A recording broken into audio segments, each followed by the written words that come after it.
The Greatest Showman is a 2017 period piece musical that tells the story of the visionary P.T. Barnum and how he rose up from being basically nothing to having created the spectacle called the Bailey and Barnum Circus, as well as giving birth to what later became show business. I have to say that this movie was a wonderful experience for me and Mallory.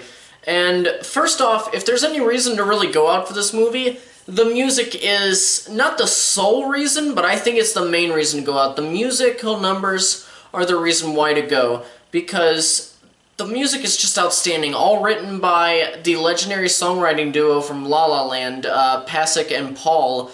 I don't say their full names because one of them, I don't know how to spell, or not spell, I don't know how to pronounce their first name, so I'm really not even going to try. And you guys know how much I love the music from La La Land, but I actually think I may prefer the soundtrack to Greatest Showman over La La Land. Like I said, I love La La Land, but with that one, I could tell, yeah, I prefer this song over this, I prefer this song over this. This one's okay, but this one's definitely above it, and then this is my absolute favorite song.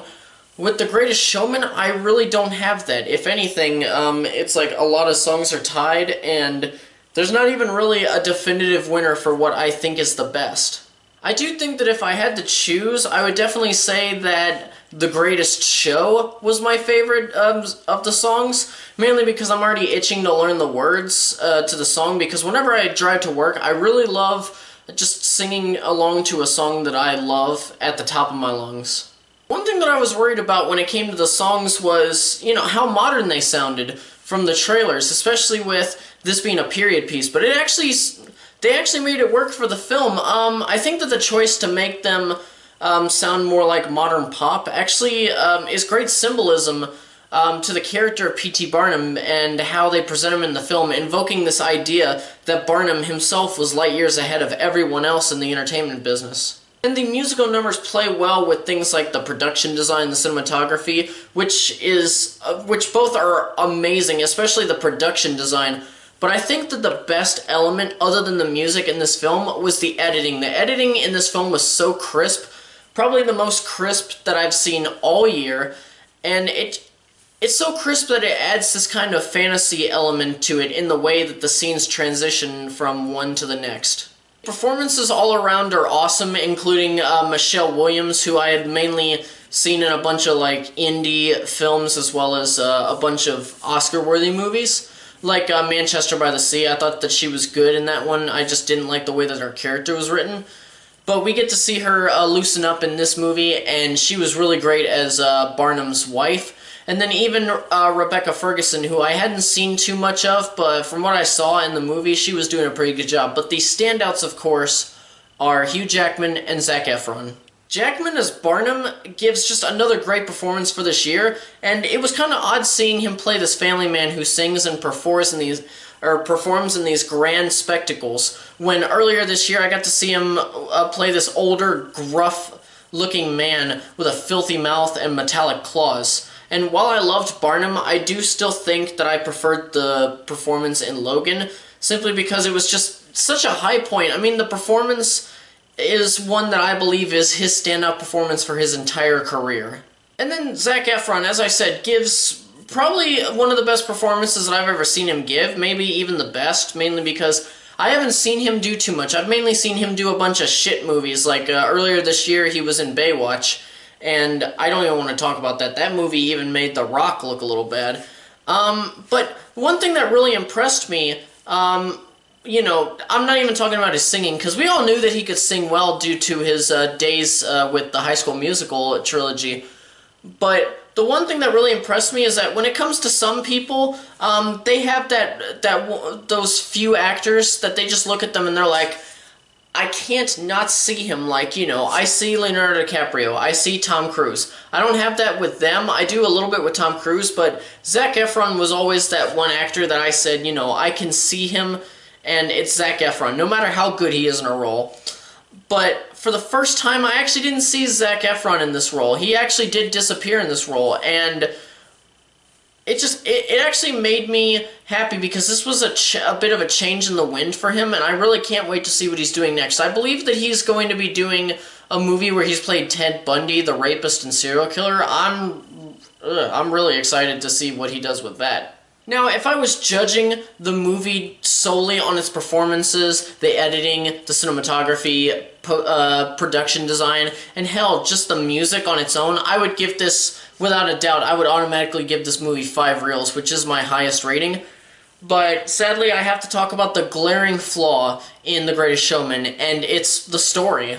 Now, I'm not going to comment on the accuracy of the story in The Greatest Showman compared to the actual true life of P.T. Barnum, because I really don't know very much about it. I know a very small, minuscule part. I don't know why I said that. That's basically saying small twice.